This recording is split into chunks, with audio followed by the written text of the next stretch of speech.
Hi friends, అందరికీ విశ్వవసునామ ఉగాది శుభాకాంక్షలు.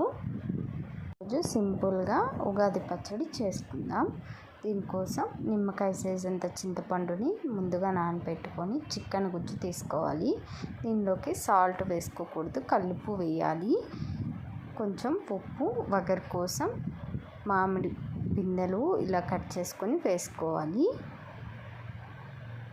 ఇప్పుడు మనం 3 ఐటమ్స్ యాడ్ చేసాము.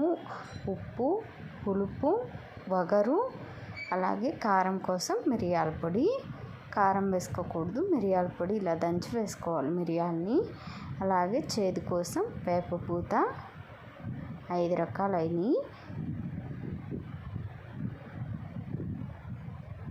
అలాగే తీపి కోసం బెల్లం వేసుకోవాలి. ఇలా కలిపేసుకొని బెల్లం కరిగేదాకా కరిగించుకుందాం. అంతేనండి, సింపుల్గా ఉగాది పచ్చడి రెడీ అయిపోయింది. దేవుడికి నైవేద్యం.